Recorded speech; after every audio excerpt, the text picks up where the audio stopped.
Sagalee Qeerroo Bilisummaa Oromooti. Sagaleen Qeerroo Bilisummaa Oromoo torbaanitti guyyaa 3 facaasaa yookaan kibxata kamisaa fi jimaata akka lakkoofsa sa'a Oromootti galgala keessaa sa'a 7:00 hanga 8tti meetir baandii 16 yookaan kiiloo heerzii 17,840 irratti qilleensa irraan isiniif darbuudha. Kun Sagalee Qeerroo Bilisummaa Oromooti.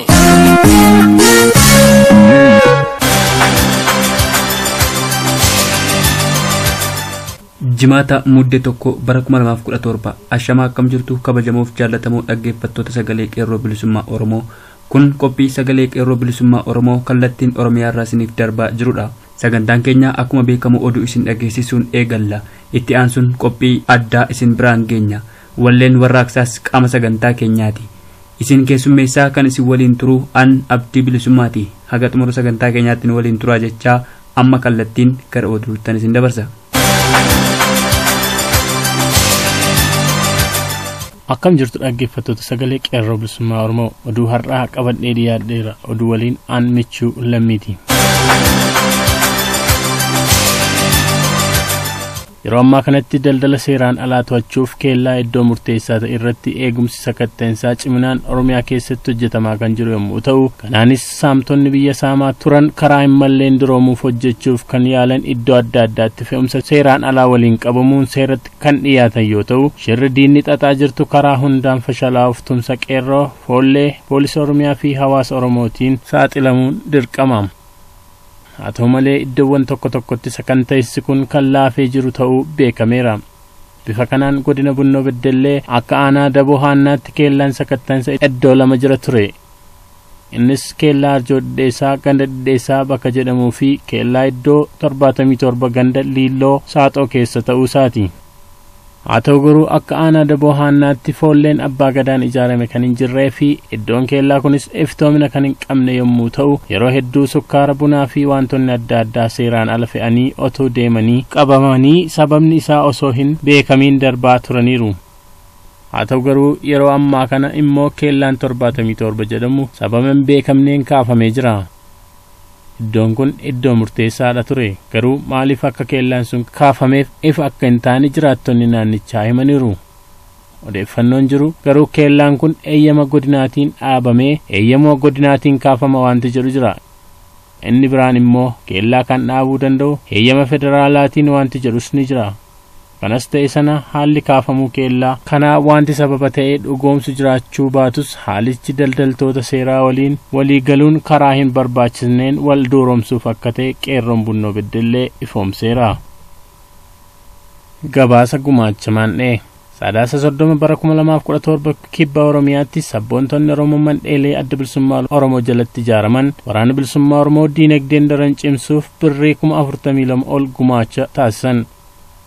Gabaasa Sagalee Qeerroo Bilisummaa Oromoo qaqqabe akka ifa godhutti ilmaan Oromoo mandheelee adda bilisummaa Oromoo jalatti ijaaraman qabsoo bilisummaa Oromoo diinagdeen cimsuuf gumaacha akka taasisan yoo ta'u, haaluma kanaanis godina Gujii keessa mandhee Gooroo Dugdaa birrii 7,000, mandhee Burqaa Walaabuu lakkoofsa 1 birrii 5,400, mandhee Raasaa Nageenyaa birrii 4,000, mandhee Burqaa Walaabuu lakkoofsa 2 birrii 1,200, mandhee Malkaa Tulluu birrii 4,000, mandhee Rooba Gadoo birrii 1,560, mandhee konkolaachisaa birrii 900, mandhee Waldaa Sukkaaraa birrii 500, mandhee Dhaddacha Miqee Abbayyaa birrii 6,000 akkasumas mandhee Shanan Adoolaa birrii 10,000 kan gumaachan yoo ta'u, sabboontonni Oromoo godina Booranaa keessatti mandhee Gadaa Bilisummaa dhuunfaan birrii 3,000 gumaachaniiru. Walumaa galatti sabboontonni Oromoo godina Booranaa fi godina Gujiitti mandheelee adda addaa jalatti ijaaraman kunniin birrii 42,160 waraana bilisummaa Oromoo cimsuuf kan gumaachan yoo ta'u, tinnisni qabsoo kunis gara fuulduraatti dachaan cimee akka itti fufu waadaa galanii jiru.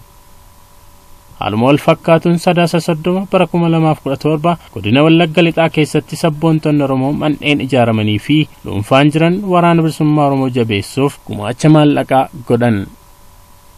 Akka kanaan mandheen gumaa Laggasaa Wagii, mandhee qabsoo bilisummaa, mandhee Qeerroo Bilisummaa, mandhee wareegama qabsoo, mandhee irbuu goototaa, mandhee Qeerroo Ganamaa, mannee kuma baas waamii dhugaa fi manneen bosona Wallaggaa jedhaman walumatti waraana bilisummaa Oromoof gumaacha qarshii 32,000 taasisaniiru. Haaluma wal fakkaatuun sabboontonni ilmaan Oromoo naannoo sana walitti dhufuun qarshii 28,000 woboof gumaachaniiru. Kana malees lammiileen keenya biyya ambaa jiran gama GoFundMe fi karaa Giving Tuesday jedhu tumsa maallaqa gargaarsa qeerroo idil addunyaaf taasisaniiru. Itti dabaluun dhaabbanni American Center for Philanthropy jedhamu karaa Dr. Efrem Gammadaa gargaarsa maallaqaa doolaara USA 2,500 gumaachanii jiru. Sagaleen Qeerroo Bilisummaa Oromoos lammiilee keenya bifa garaagaraan gargaarsa waraana bilisummaa Oromoo fi Qeerroo Bilisummaa Oromoof taasisaniin galanni keessan bilisummaa ta'u jedha. Oduu biraan mootummaan wayyaanee oppiidiyoon warraaqsa biyyaalessaa fincila xumura garbummaa kan dhaamsanitti fakkaatullee diddaan uummata Oromoo daran finiinaa jira. Sadaasa 29 bara 2017 maddeen oduu sagalee Qeerroo Bilisummaa Oromoo godinoota Oromiyaa garaagaraa irraa akka gabaasaa jiranitti mootummaa wayyaanee fi dhaabbanni isheen ergattu oppiidiyoon akka waan gaaffii Oromoo deebisaa jiranii fakkeessuun shira adda addaa xaxanii afaaniin ololaa jiraatanis uummanni Oromoo diina dhaga'uu diduun falmaa finiinsuutti fufeem. Keessumaa dargaggoonni qeerroonii fi barattoonni dhaabbattoonni barnoota olaanoo garaagaraa keessa jiran warraaqsa biyyaalessaa fincila xumura garbummaa daran finiinsuutti fufaniiru. Yuunivarsiitii Amboo, Yuunivarsiitii Jimmaa, Yuunivarsiitii Wallaggaa, Yuunivarsiitii Haromayaa fi Yuunivarsiitii Madda Walaabuu fi kanneen hafan hedduu keessatti barattoonni Oromoo haga gaaffiin keenya deebii argatutti jechuun sagalee mormii dhageessisuu itti fufaniiru. Yakka waraanni liyyuu haayilii wayyaaniin deeggaramu uummata Oromoo irratti raawwataa jirus mormuun diddaa jabaa kan mul'isaa jiran waraanni wayyaanee mooraa manneen barnootaa qubsuma waraanaa godhachuu irraas barattoonni hedduun barnoota dhaabanii gara maatii isaaniitti galaa akka jiran ibsameera. Keessumaa warraaqsi biyyaalessaa fincila xumura garbummaan sadaasa 26 bara 2017 irraa qabee godinoota Oromiyaa kibbaa, bahaa, giddugalaa fi lixa Oromiyaa keessatti haalaan finiinaa jira. Sadaasa 28 bara 2017 magaalaa Harar keessatti qeerroon bilisummaa Oromoo warraaqsa fincila xumura garbummaa jabaa geggeessuun sirna wayyaanee kan hin barbaanne ta'uu mul'isaniiru. Diinni sochii kana ogguruuf dargaggoota irratti boombii aaraa fi dhukaasa irratti banus falmaa addaan kutuu hin dandeenye. Godinoota Harargee lamaan keessatti warraaqsi biyyaalessaa fincila xumura garbummaa daran finiinee jira. Adaamaa fi naannoo ishee keessatti warraaqsi akkaan finiinuun itti fufeera. Lixa Wallaggaa, Onootaa fi magaalota adda addaa keessatti fincilli xumura garbummaa belbelaa jira. Addatti Beegii keessatti falmaan jabaateera. Daandii cufuun sochii waraana wayyaanee danquunis itti fufee akka jiru dhaga'ame. Humnaan deemuu malee rakkoo siyaasaa biyyattii hudhee qabee jiruuf furmaata siyaasaa kennuuf kan hamilee itti hin qabne sirni wayyaanee TPLF gaaffii uummataa ammas humna waraanaan furuu abjuu jedhuun guutummaa Oromiyaa keessatti humna waraanaa bifa haaraan bobbaasaa jira. Bakkoota daandiin sochii duraa ugguramettis helikoophiteroota dhimma bahee baadiyaalee keessa waraana qubachiisaa jiraachuu maddeen ifa godhu. Jibaatni mootummaa wayyaanee humna waraanaatti rarra'ee bultii yeroo bitachuuf dhama'u tasuma kan hin milkoofnee fi kufaatiin isaa mirkana ta'uu sabboontonni Oromoo hubachiisuun uummanni Oromoo fi cunqurfamtoonni kaanis falmaa sirna wayyaanee irratti finiinsu akka itti fufan dhaamame. Sadaasa 29 bara 2017 Yuunivarsiitii Jimmaa gochaa dhala namaa irratti raawwatamne barattoota irratti raawwachaa jira. Mooraan Yuunivarsiitii Jimmaa yakka suukkanneessaa dhala namaaf hin malle garuu barattoota Yuunivarsiitii Jimmaa irratti raawwataa jiruuf itti gaafatamaan pirezidaantii Yuunivarsichaa Pirofeesar Fiqiree Lammeessaa fi namoota isa waliin dalagaa akka ta'e qeerroon dhaamanii jiru. Akka barattoonnii fi hojjettoonni mooraa Yuunivarsiitii Jimmaa jedhanitti qaamni barattoota dhaga'uu fi barattootaaf xiyyeeffannoo kennu tokkollee hin jiru. Ittuu rakkoo hammeessuun barattoota Oromoo akka malee reebuu, hidhuu fi ajjeesuuf haala mijeessuu jechuun qeerroon Jimmaa Yuunivarsiitii foomseera. Bulchaan moorichaas barattoota dhaga'uu caalaa doorsisuuf gara xiiqiitti seensisuu qofaarratti akka xiyyeeffataa jiru barattoonni kun itti dabaluun himaniiru. Barattoonni mooraa Jimmaa Yuunivarsiitii kanneen keessa jiran nyaata dhorkamuun beelaa fi dheebuun waxalamaa jiru. Kanneen ala bahanis akka keessatti hin deebine gochuun rakkisaa akka jiran beekameera. Akkasumas gara maatii isaaniitti deebi'uuf meeshaan isaanii kutaa hirribaa isaaniitti waan jalaa hafeef waan ittiin geejjiba godhatanii deeman illee dhabuun akka malee raarfamaa jiraachuu isaanii dhaga'amee jira. guyyaa kaleessaa fi dheengaddaa komishinii mirga namoomaatti himatanii akka turanis odeessi Jimmaa arganne itti dabaluun addeesseera. Haaluma kanaan komishiniin mirga namoomaa kunis barattoota akka mooraatti deebi'aniif poolisii Oromiyaa waliin ergeera. Haa ta'u malee waraanni mooraa keessa buufatee jiru barattootaa fi poolisii Oromiyaa walumatti qabee akka mooraan seenne dhorkuun tuffii barattootaa fi poolisii Oromiyaa qabu argisiisee jira. Kun kanaan xiqqaati jedhanii barattoota daandiirra bulaa jiran waraannii fi poolisiin federaalaa magaalaa keessa adamsee qabaa akka jirus dubbatame. Barattoonni shamarranii rakkoowwan garaagaraaf saaxilamaa jiru. Barattoonni fira qaban fira bira, kan nama beekan qaban nama beekan bira, kaan mana amantaa fi bulchiinsa magaalaa keessa harki caalaan barataa qorraa fi rooba keessa bulaa akka jiran oduun Sagalee Qeerroo Bilisummaa Oromoo qaqqabe addeesseera. Yakka suukkanneessaa dhala namaa irratti raawwatamaa jiruuf itti gaafatamummaan kan pirezidaantii yuunivarsiitichaa fi namoota isa waliin jiraniif akka ta'u wal nama hin gaafachiisu. Pirezidaantonni yuunivarsiitii Mattuu fi Bulee Horaa barattootaa fi hawaasa yuunivarsiitii Girsaa erga turanii mormii barattoonni walitti fufinsaan geggeessaniin aangoo irraa kaafamuun ni yaadatama. Pirezidaantiin yuunivarsiitii Jimmaa Pirofeesar Fiqiree Lammeessaa immoo gochaa suukkanneessaa sarbaminsa mirga namoomaaf itti gaafatamuun isaa akka hin oolle beekuu qaba.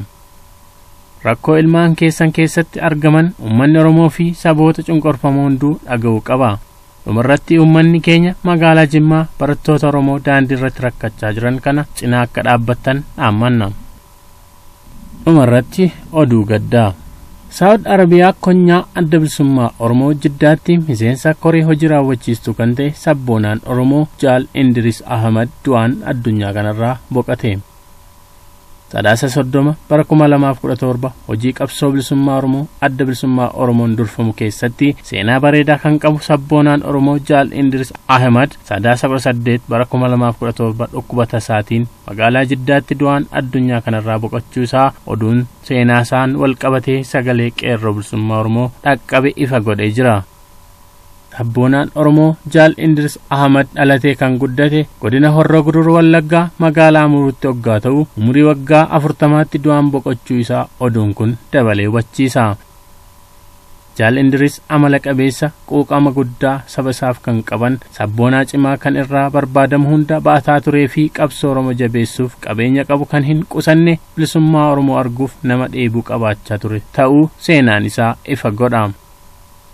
Jaal Indiris Ahmad abbaa ijoollee 4 dhiira 3 fi dubara 1 waggaa ta'u haadha manaa isaa aadde Faatiyaa fi waliigala maatii isaa akkasumas firoottanii fi uummata Oromoo maraaf jajjabinaa kennu. Isaaf ammoo jannata hawwinaaf jechuun koonyaan adda bilisummaa Oromoo Jiddaa dhaamsa jajjabinaa dabarsee jira. Egaan dhaggeeffattoota keenya oduun keenya guyyaa har'aaf qabadhee dhiyaadhe kana fakkaata. Qophiilee keenya fa waliin turtii gaarii.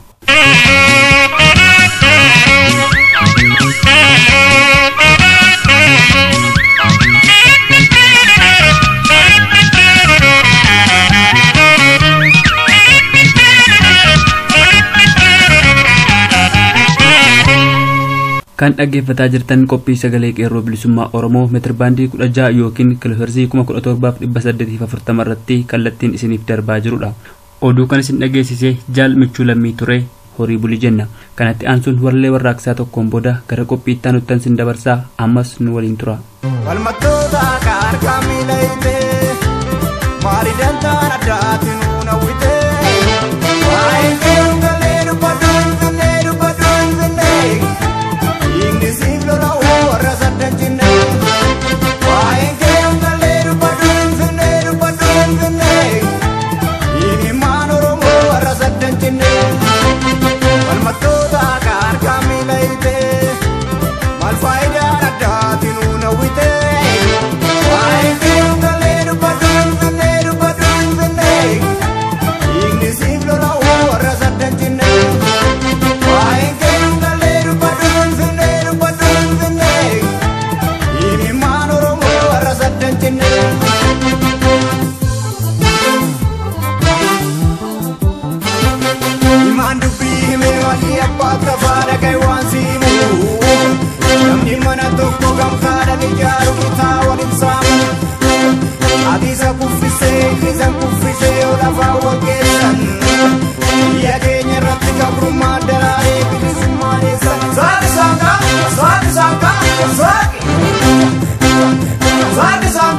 swag sangka swag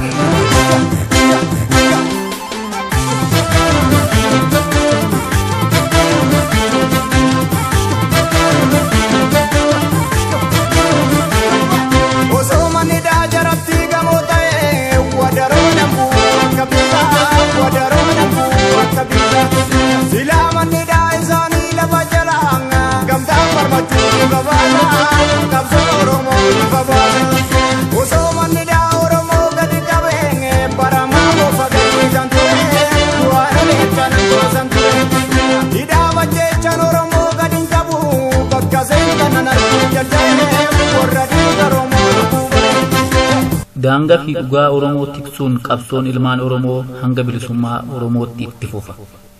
Haalonni wayyaanee fi lukkeen ishee oppiidiyoon jedduu kana qabsoo uummata Oromoo dhaamsuu fi dhabamsiisuuf Oromiyaa guutuu keessatti dhiiga ilmaan Oromoo dhangalaasaa jirtu. Gonkumaa iyyuu qabsoo bilisummaa Oromoo fi qabsoo mirkaneeffannaa abbaa biyyummaa Oromoo of duuba deebisuu hin danda'u. Roorroo fi tuttuqaan diinaa kutannoo fi murannoo adda addaa saba keessatti biqilchaa jira. Uummanni keenya sabni Oromoon irree tokkummaatiin ka'ee harka wal qabachuun akka sibiilatti akka jabaatu godheera. Kabajaa fi jaalalaan akka kanniisatti hojii gurmuu akka dalaganiif isaan kaadhimaa jira. Roorroo gidiraa fi shira adda addaa baachuu yommuu dadhabe uummanni gara filannoo isa dhumaa hidhannootti akka galuuf nama waliin gaafachiisu. Afaan barbaadan dubbataniyyuu gaafa san uummata sobuu fi sossobuun hin danda'amu. Ilmaan Oromoo sanatu muddachaa jira. Waaroo ulfinaa fi tabaroon qa'ee isaa irratti dhabee fi qorqalbiidhaa hamileedhaa cabee taa'ee waan obsuu miti. Kana booda arguun amanuudha, amanuun immoo waan dhugaati. Har'a Oromoon qabeenya fi qa'ee isaa irraa humnaan buqqifamee waan horee dhalche duuchaa saammamee biyya haadha fi abbaa isaa irratti kooluu galee jireenya baqattummaa jiraachaa jira. Mirga namoomaa birmadummaa fi mirga diimokiraasii loogummaa sanyii irraa maddeen looggamee jiraata. Ilaalcha lammummaa dhabee akka lammii lammaffaattuu tuffatamee jiraata. Qabeenya keenyaaf guddaa fi xiqqaan dhiiraaf dhalaan beeka fi wallaalan Oromoo biyya abbaa isaa irratti salphatee arrabsamaa mataa qaqqabatee jireenya gadadoo fi jibbamaa gadadee bula. Hayyoonni uummataa fi biyya isaaniirraa darbanii dandeettii fi beekumsa addunyaafuu daboo bahuu danda'an gaashiree diinaa keessatti ugguramanii galaa injiree fi tafkii ta'anii jiru. Akka faallaa ta'ee immoo wanti addatti nama raajuu fi humna ol guddaa nama hadheessuu qabu galtuu fi gantoonni harma diinaa godhanii warreen garaa guddifatan akka gootatti of ilaaluun yeroo ammaa kanatti afaan baasanii lafa jiraatti awwaalamanii gadi yaa'anii of dhaadhessaa wal faarsaa oolanii buluun hojii isaanii hangafaa ta'aa dhufuusaati. Maandhee fi ergamtoonni diinaa har'alleen badii fi yakka uummata isaanii irratti raawwatan isaan gaabbisiisuu fi isaan gaddisiisuun hafeet afaan dammatti batanii uummata rakkoo fi cunqursaan garaa fi haala dhoowwe kana sobanii sossobuun boollatti oofaa jiraatu. Dhiiga uummataan harka dhiqatanii warreen garaa fi aangoo guddifatuuf wuxxifatu fira godhatee hawaasni keenya akka malee abdate badheetti hafe. Hojiin diinni keenya guyyaa guyyaan shiraa fi gidiraa bixxilee olola farra nageenya uummataa tolchee gadi ba'u haala qabsoo bilisummaa saba keenyatiif daraan kennatoodha. Ergamaa fi karoora dhoksaa isaanii adeemsa keessatti akka ilaallu ta'ee nu fayyadeera. Qaroo fi qaruuxeen qabsaa'onni haqa bilisummaa Oromoo saabana diinaa ciruutti jiru. Qeerroo fi qarreen bilisummaa Oromoo waardiyyaa daangaa fi dhugaa saba saaniiti. Kallattii hundaan humnaa fi hamilee kallacha qabsoo sabaa ta'anii diddaa fi balaaleeffannaa mootummaa sirna nama nyaataa wayyaan irratti warraaqsa qindaa'aa fi aanjeeffamaa finiinsutti jiru. Galmaa fi galii akeekkataniif daandii qajeelaa kaayyoo ganamaa qabatanii gara dhumaattis dhiyaachaa jiru. Fira qabsoo bilisummaa Oromoo hundaaf waamicha eenyummaa Oromummaa yogguu kan taasisan qeerroon bilisummaa Oromoo akeeka fi kaayyoo dhaaba isaanii adda bilisummaa Oromoo tolchaniitti tiksu. Aarsa fi wareegama qabsoon bilisummaa nama gaafattu baasuuf humnaa fi haalaan of qopheessuun warraaqsa guyyuun agarsiisan keessatti bilchinnii fi cichoominni daraanii kan irraa mul'atu dargaggoonni keenya qeerroon bilisummaa Oromoo egeree uummata Oromootii fi Oromiyaati. Dhiigni qarree fi qeerroo ilmaan Oromoo kan dhangala'u jalqabe har'aa miti. Dhiiga gatii maleessas tasa dhangala'ee ta'us hin qabu. Dhiigni sabboottonni ilmaan Oromoo gatii bilisummaa uummata Oromoo fi gatii walabummaa Oromiyaati. Dhiiga aangoo dantaa fi kabaja namoota dhuunfaa akkasumas gartuu murnootaaf bahu miti. dhiiga galma gahii akeeka fi kaayyoo ummataaf jecha dhangala'eedha. Dhiigni ilmaan Oromoo guyyuu bakkoota adda addaatti yogguu baasaa oolan galmee seenaa wareeggamtoota gootota bilisummaa Oromootirraa iddoo addaa galata cululluqaa qabatee bara hanga baraatti jiraata. Akka feeteedhaan caluma jedhanii reeffa maxxansuun gabaasuun har'a gadda labsanii boru warra irraanfatamuu qabanii miti. Wareeggamtoonni bilisummaa Oromoo tokkoon bu'aa qabsoo uummata Oromootiin argame argamaa jiru argamuuf deemu bu'aa gatii dhiiga fi lubbuu ilmaan Oromooti. Wareeggamni isaanii garaa jabinaa fi murannoo abdii guutuu waan nuuf kenneef faajjii wareeggamtoota keenyaa qabannee bilisummaa keenyaaf gara fuulduraatti tarkaanfachuuf hiriira akka gallu nu godhee jira. Gochaa fi gara jabinni mootummaa wayyaaneetii PLD taakkuu takkalleen akka of duuba nu deebisuu hin dandeenye firrii fi diinni keenya akka hubatu feena. Warraaqsa qabsoo fi adeemsa qabsoo abbaa biyyummaa mirkaneeffachuuf falmaa gochaa jirru keessatti muuxannoo fi hubannoo garaagaraa guyyaadhaa gara guyyaatti argannuun qormaata hadhaa qabsoo nama gaafattu danuurra aannee as geenyerra. Akkuma qabsoon uummanni Oromoo bakkaayyuu hammaachaa fi jabaachaa dhufeen mootummaa malaan malee hin jiraanne wayyaaneen kitiliyaayyota isaa keessa fi alatti bobbaasee uummata daandii qabsoo dhugaasaarraa miliqsanii maqsuuf waaroo Oromummaa haguuggatanii summii farra bilisummaa Oromoo biifutti xiyyeeffatan. Maandhee ergamtuun wayyaanee oppiidiyoon keessa fi alaan leenjii gorsa akka dabaa argatanii bobba'an yeroof fira fakkaatanis adeemsi fi saksakni qabsoo isaan calalee odoo isaan hin tufin hin hafne.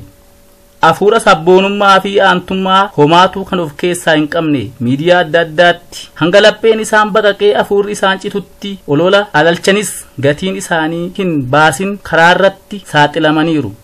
Gantoonni fi ayyaalaallattoonni gamaaf gamasii walitti michanii qabsoo bilisummaa Oromoo haqanqaalanii ittiin mooraa diinaa haaromsuu fi gabbisuuf kutatanii ka'anilleen humna qabsoo haqaa sabboontota qeerroo fi qarree bilisummaa Oromootiin cabee firii malee karoora maseenaa ta'ee akeen isaanii naafeffamuu danda'eera.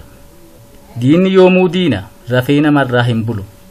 Haguma yeroo sochiin warraaqsi qabsoo ummata dhoo'e afaan damma dibachuun kobbortaa sagalee bilisummaa golgatanii gabrummaa jalatti hidhaa nutti jabeessu akkuma ka'anitti ankaakanii hafaniiru. Osoo diddaa fi qabsoon qeerroo bilisummaa Oromoo geggeeffamu jabaatee uummata isaa kan hin hammanne ta'ee akkuma sangaa didaatti uummata mataa hidhanii boolla fi qilee buusu turan gantoonni fi ayyaalaallattoonni. Amalaa fi aadan gantoota fi ayyaana laallattootaa kunniin waan haarawaa har'a dhufaa miti.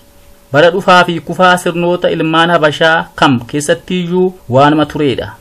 Haa caalu isaan duraa fi isaan har'aa wanni adda godhu isaan har'aa akka isaan duraanii dandeettii fi cimina of dhoksuu hin qaban.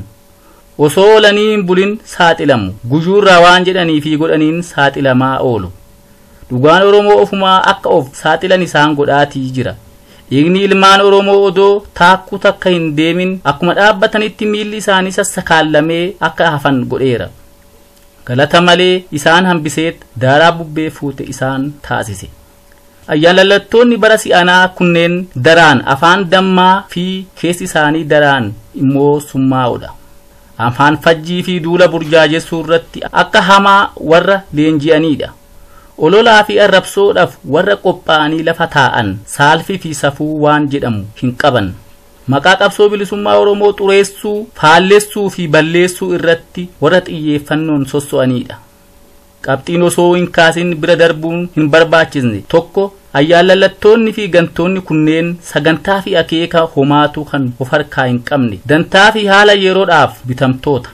Miira namoomaa quuqqamni sabaa fi biyyaa keessa isaanii gonkumattuu hin jiru. Qaama boca mataa isaanii kan hin qabne akka ambeebatti waqtii eeggatanii boca jijjiirratanii warreen jiraatanidha. Waan jedhanii fi godhan kan mataa isaanii gonkumattuu hin qaban. Fakkii fakkaattotaa meeshaa duwwaa waanuma itti naqan baatanidha. Warreen kunniin eenyu akka ta'an waanuma argaa dhagaa jirrudha. Jarreen keessa fi alaa arraba qaratanii afaan damma dibatanii uummata sobuun sossobaa waanjoo gabrummaa jalatti haada nutti jabeessaa jiranidha. Warra gabrummaa akka bilisummaatti ilaalanii fi gabrummaan bilisummaa itti fakkaate warra ija soogiddaan dhiqatee gogaasi mormaa ooludha. warra ormaaf yoo gugguufne malee jiraachuu hin dandeenye jedhanii dursanii tilmaaman lafa kaa'atanidha. warra oromummaa caalaa Itoophiyummaan onnee isaanii qabatee ammasiifateedha. warra walabummaa fi birmadummaan jalaa dhokateedha. kanneen duuti lammii fi rooroon uummataa madda badhaadhinaa fi qananii jiruu isaanii ta'eefidha. warra lafa dhiisanii samiitti ol siiqanii jiraachuuf yaadanidha. warreen kun afaan rakkoo fi dhiphuu uummataa dubbataa keessa isaaniitti immoo boolla uummatatti qotaa jiraatu. kuni waan jiraa hundi keenya waliin argaa dhagahaa jirru fi qabatamatti waan argaa dhageettii ragaa dabalataa hin barbaachisneedha. afaan uummata ofii dubbachuu danda'uun uummata ofiif dubbachuuf malee afaan uummataatiin qabsoo uummataa dhugaa uummataa awwaaluuf miti. kuni yakka seera uumaa cabsuudha. uummata ofii irraa dhalatan keessatti baratanii guddatan irratti shiraa fi hammeenya yaaluun gadi aantummaa dadhabina wallaalummaa guddaadha. uummata rakkoo irraa kee qoqqooddachuuf asiif achitti bubbutaa jiru.